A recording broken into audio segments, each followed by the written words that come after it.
एक बाशऊर औरत कैसे अपने सलीके से एक छोटे से किराए के घर को भी जन्नत बना देती है। वो किराए के एक छोटे से घर में भी अपनी चीज़ों की मैनेजमेंट, गर्मियों सर्दियों के कपड़ों की मैनेजमेंट, चाहे वो कपड़े हों, चाहे वो बिस्तर हो, चाहे उसका रहन सहन हो, हर मौसम के हिसाब से उसको सेटल करती है। चाहे सख्त सर्दी हो, चाहे सख्त गर्मी हो, चाहे उसको किसी चीज़ की सहूलत है, चाहे उसे किसी चीज़ की सहूलत नहीं है, सख्त गर्मी में भी और सख्त सर्दी में भी वो अपनी हर चीज़ को मैनेज कर लेती है।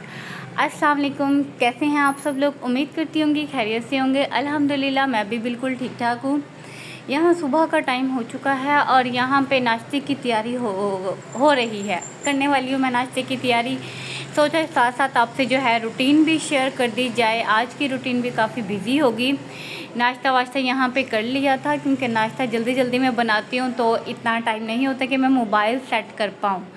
बट ये जो कल कपड़े धोए थे इनको मैंने जो है ना ये ड्राई हो गए हैं। अब इनको हम पाइलिंग कर लेंगे और आपको मैं ये बताऊंगी जो आज का कंटेंट है कि अपने छोटे से किराए के घर को किस तरीके से मैनेज करते हैं। अपने घर में बेशक जितना मर्जी छोटा घर है उसमें चीज़ों को मेंटेन किस तरीके से करते हैं, किन चीज़ों को किस तरीके से ऑर्गेनाइज कर देते हैं। यहाँ पे मैंने मियाँ जी की जो है सारा विंटर क्लियर कर दिया है, विंटर और मिड सीज़न दोनों, ताकि उनकी कबर्ड फुल हो चुकी थी, ताकि मैंने समर का बीच में ऐड करना था और उनके यूज़ के कपड़े काफ़ी पीछे चले गए थे।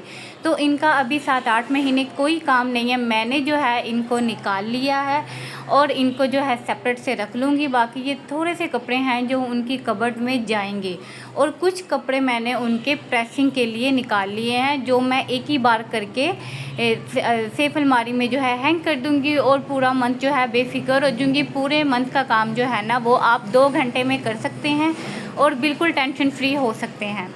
देखिए अपने रोज़मर्रा की रूटीन में काम तो हर कोई करता है और हर कोई सरअंजाम भी बहुत अच्छे तरीके से देता है, लेकिन उन्हीं कामों को अगर अपनी सलीकामंदी से किया जाए तो उसमें काफ़ी आसानी होती है। जैसे मौसम चेंज होता है, आपको day by day, week by week और मंथ बाय मंथ आपको जो है ना किसी किस्म की कोई टेंशन नहीं होती। यहाँ पे मैंने जो है वो कपड़े मैनेज कर दिए थे, उनको मैं सेपरेट रख लूँगी। और यहाँ पे मैंने उनके कपड़े निकाल दिए हैं। उनके यहाँ पे मैंने 5 सूट निकाले हैं जो कि मैं आज ही प्रेस कर दूँगी, यानी कि मुझे 1 या 2 घंटे लगेंगे। ये है कि उनकी मंथ में जो है 4 छुट्टियाँ आती हैं, वीक में 1 छुट्टी। तो इस तरीके से जो है उनके पूरे मंथ की टेंशन ख़त्म हो जाएगी। कपड़े वॉश भी और प्रेसिंग हुए भी, यानी कि उन्होंने जब भी पहनने होंगे तो उनके पास अवेल होंगे। ये आपकी 1-2 घंटे के काम से उनका जो है ना पूरा मंथ आपका जो है ना रिलैक्स होके गुजरता है। फिर जो आपके पीछे काम बचते हैं वो जस्ट डेली रूटीन के बचते हैं, झाड़ू पोछा, बर्तन और कपड़े वगैरह।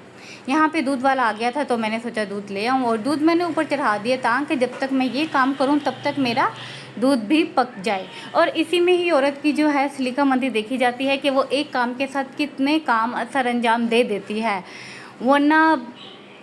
वरना सख्त गर्मी में तो ख़वातीन अपने बाल तक नहीं सुलझाती। यहाँ पे देख सकते हैं पंखा नहीं लगा हुआ और जो है मैं बिना पंखे के जो है ना गर्मी में सारा काम जो है वो मैं करूँगी। तो आप लोग भी बहुत सारी दुआएं करें, अल्लाह ताला हमें ढेर सारे पैसे दे और हम यहाँ पे जो है पंखा लगवा लें। और अगर किसी के पास एक्स्ट्रा है तो वो हमें भिजवा सकता है हमसे रब्ता करके। अभी आ जाते हैं, अभी फ़िलहाल पंखा नहीं है, लेकिन अगर कोई चीज़ नहीं है तो आपके काम उससे नहीं रुकते हैं। आप में इतनी एबिलिटी होनी चाहिए कि अगर आपके पास कोई ज़रूरत की चीज़ नहीं है तो आप उसके बिना भी आप में काम करने की हिम्मत होनी चाहिए। यहाँ पे मैंने मिराह के भी 3 सूट निकाल लिए हैं और मियाँ जी के भी 5 सूट निकाल लिए हैं और उनको अब हम करेंगे प्रेसिंग। ये मैंने लास्ट टाइम मिराह का सिया था, इस तरह का मेरा था, लेकिन ये मैंने समर के एंड में सिया था क्योंकि मेरे पास पीसीस रखे हुए थे तो इसलिए मैंने लास्ट में सी लिया था। थोड़ा बड़ा सिया था ताकि इस साल आ जाए और इस साल उसे आ जाएगा। अभी यहाँ पे हम प्रेसिंग स्टार्ट करते हैं और साथ साथ जो है अपना दूसरे काम भी साथ साथ मैनेज करेंगे। और इसी वजह से जो है आज घर के कामों को बिल्कुल भी नहीं छेड़ा, उनको हम देखेंगे बाद में। पर ये जो ज़्यादा काम है इसको पहले हम कर लेते हैं। और इसके अलावा जो कपड़े मैंने अंदर निकाल के रखे हैं विंटर के, उनको भी मैं कैसे करती हूँ, मेरे पास स्टोरेज बॉक्स नहीं है और मेरे पास जो सेफ अलमारी है वो भी, उसमें भी जो जगह है बहुत ही स्पेसिफिक सी जगह है, इसलिए मेरे पास ऑर्गेनाइजेशन बॉक्स तो नहीं है। पर मेरे पास इस तरीके के बैग हैं जिन पे मैं राशन वगैरह लेकर आती हूँ तो मैं इन्हें भी सेव करके रख लेती हूँ। मैं इन्हें भी वेस्ट नहीं करती क्योंकि मुझे पता है कि ये अच्छे मजबूत बैग्स हैं और ये कहीं ना कहीं काम आ सकते हैं। तो मैं इन्हीं बैग में जो है अपने कपड़े सेव कर लेती हूँ। ये वाले बैग जो हैं वो मुझे चेज़अप से मिले थे जब मैं राशन लेने जाती हूँ।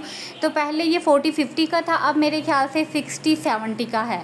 तो ये लेकिन ये काफ़ी इसमें स्पेस है और आप देख सकते हैं इसके अंदर ऑलरेडी मैं कपड़े रख चुकी हूँ, यानी कि मियाँ जी के कपड़ों से पहले मैं अपने और मिराह के मिड सीज़न के निकाल चुकी हूँ। जबकि जो प्योर विंटर है वो मैं कर चुकी थी पहले, उसके बाद मिड सीज़न का मौसम आया तो ये वो हैं। और अब इन्हीं में ही जो है मियाँ जी के जाएंगे। मियाँ जी का भी विंटर जो है जैकेट, ट्राउज़र्स, जर्सियाँ, स्वेटर वो सारा समेट चुकी हूँ। ये मिड सीज़न है क्योंकि बाई चांस अगर समटाइम बारिश आ जाती है, मौसम बहुत ठंडा होता है, ये अक्टूबर से इन्हीं कपड़ों की ज़्यादा ज़रूरत पड़ेगी। तो विंटर समेट चुके हैं, इसको हम जो है अपने आसपास ही रखेंगे ताकि जो है ना जैसे ही मौसम चेंज हो तो हमें ज़्यादा दूर नहीं जाना पड़े या इस इंतज़ार में नहीं रहना चाहिए कि पेटी खुलेगी तो फिर इनको हम कहीं बाहर ही रखेंगे। ये मैंने जब कपड़े वगैरह निकाले तो थोड़े से पीसीस निकले हैं जो मिराह के लिए स्टिच करने हैं, मिराह के कपड़ों के। पर इस रूम में भी पंखा नहीं है और जो है यहाँ बाहर भी मैं दिखा रही हूँ, यहाँ पे भी पंखा नहीं है। तो एक ही रूम में पंखा है और वहीं पर ही अगर सारे काम होंगे तो वो रूम भी बहुत ज़्यादा मेसी हो जाता है और उसमें भी काफ़ी हब्स आ जाती है। तो जब यहाँ पे बाहर पंखा लगेगा तो इंशाल्लाह मिराह के कपड़े भी मैं स्टिच करूँगी। अभी जो है ये सारे कपड़े मुझे ऐसे ही यहाँ पे करने हैं क्योंकि एक ही बार गर्मी का सारा काम हो जाएगा और फिर ये है कि मैं शावर वगैरह ले लूँगी और गर्मी से छुटकारा भी मिल जाएगा। अब पहले जो है इन कपड़ों को हम रख लेते हैं इसमें डाल के। इसमें वैसे आप देख सकते हैं ऑलरेडी जो है ना ये वाला बैग फिल हो गया है क्योंकि इसमें मियाँ जी के भी कपड़े हैं ऑलरेडी, मेरे और मिराह के तो पहले ही थे मिड सीज़न के। अब हम इसको अच्छे तरीके से पैक करके गिरा लगा के रख देंगे। साइड पे इसकी मैनेजमेंट बनाएंगे, जहाँ रखेंगे जैसे रखेंगे वो भी आपसे बताएंगे।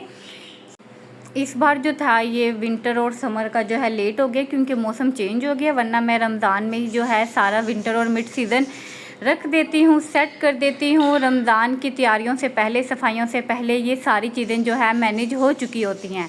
लेकिन अब मौसम चेंज हो गया है, रमज़ान जो आया था वो विंटर में ही स्टार्ट हुआ था तो इस वजह से ये वाला काम पेंडिंग था। बीच में ईद आ गई, फिर ईद की थकावट, ईद की तैयारियाँ, उस सिलसिले में जो है ना काफ़ी लेट हो गई।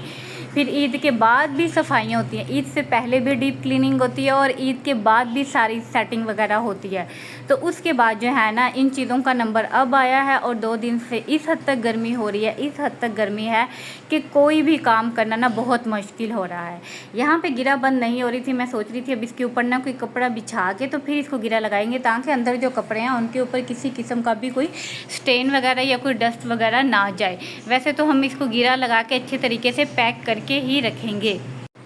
हम छोटे छोटे घरों में बड़ी बड़ी कबर्ड नहीं होती, एक पेटी होती है और एक सेफ अलमारी होती है और हमें उन्हीं में ही चीज़ें एडजस्ट करनी होती हैं। और अगर उनमें स्पेस फिल हो जाए तो हम इन्हें जो है ना घर में ही कहीं आस पास दरवाजे के पीछे किसी ऐसी जगह में इनकी जगह बनाते हैं या इन्हें ऐसी जगह पैक करके रखते हैं कि ये रखी हुई भी बुरी ना लगे हाथ। जो ये कपड़े कल मैंने वॉश किए थे ये ड्राई हो गए थे, इन्हें भी मैंने लगे हाथ पाइलिंग कर लिया है। ये एक शर्ट मैंने प्रेस नहीं की क्योंकि ये यूनिफॉर्म की है। अब यहाँ पे इस्त्री ने हाथ साथ छोड़ दिया था क्योंकि यहाँ पे मैंने सिर्फ मिराह के 3 सूट किए हैं और मियाँ जी का सिर्फ एक ट्राउज़र हुआ है। कमीज़ की बारी आई है तो प्रेसिंग रुक गई है। बहुत गुस्सा आता है, बहुत गुस्सा आता है जब भी इंसान गर्मी में कोई काम कर रहा हो और एंड टाइम पे जो है ना लाइट चली जाए या तो कोई घर में आ जाए या तो वो चीज़ ख़राब हो जाए। क्योंकि इंसान जिस अपनी स्पीड से काम कर रहा होता है, जिस चीज़ से वो कर रहा होता है ना, उसकी सारी स्पीड रुक जाती है। यहाँ पे मैं आपको बताती हूँ, जब मैंने फर्स्ट में इंटर किया था ना तो तब मेरे अब्बू ने ना मुझे ज़बरदस्ती जो है ना सिलाई सेंटर डाल दिया। मैं नहीं जा रही थी, मैंने कहा नहीं मुझे कंप्यूटर कोर्स करना, सिलाई सेंटर नहीं। लेकिन मेरे अब्बू ने कहा था कल को इतने ना वसाइल हुए कि नहीं हर वक्त अम्मी तो नहीं ना सीखे देंगी, तो उन्होंने जो है ना ज़बरदस्ती मुझे सिलाई सेंटर डाल दिया। और आप यकीन करें मेरा बिल्कुल भी दिल नहीं था, मैं वहाँ पे बिल्कुल भी कुछ नहीं सीखती थी। फिर भी मैंने 2 महीने वहाँ लगाए, मेरी फ़ीस वगैरह मेरे अब्बू अम्मी ने भरी। लेकिन आज जब मेरी बेटी हुई है तो मेरे अंदर खुद ही ये जज्बा आया कि मैं उसके सूट सीऊँ। और ये देखें माँ बाप की डांट डपट ने जो है ना आज मेरे इस हद तक काम आ रही है कि माशाल्लाह माशाल्लाह ये सूट जो है ये मैंने अपनी बच्ची के खुद स्टिच किए हैं। ये लास्ट समर में जो है लेसें मेरे पास पहले की पड़ी हुई थी, ये छोटे छोटे पीसीस थे इनमें जोड़ लगा लगा के। माशाल्लाह जो उनकी डांट भी है वो भी ज़ाया नहीं जाती, और इंसान को एक वक्त में लाजमी पता चलता है कि उनके माँ बाप जो कह रहे होते हैं, कर रहे होते हैं, वो बिल्कुल ठीक कर रहे होते हैं। तो ये जो आज मैंने अपने कपड़े सिए हैं, ये उन्हीं की बदौलत ही सिए हैं, क्योंकि मैं कहती थी कि मैंने ऐसी लड़की नहीं बनना कि मैं घर में बैठ के सिलाइयाँ करती रहूँ, यूँ करती रहूँ। लेकिन किसी की ना करे, इंसान अपने काम तो कर लेता है, किसी का मोहताज नहीं रहता। तो मुझे उम्मीद है आपको मेरी आज की वीडियो अच्छी लगी होगी। प्लीज़ अगर अच्छी लगी है तो मेरी वीडियो को लाइक करते जाएं, और अगर आप लोग मेरे चैनल पे न्यू हैं तो प्लीज़ मेरे चैनल को सब्सक्राइब करते जाएं। आपको मेरी वीडियो कैसी लगी है कमेंट में लाजमी बताइएगा, और जो है मेरे लिए दुआ लाजमी करिएगा। ओके जी, अल्लाह हाफिज़।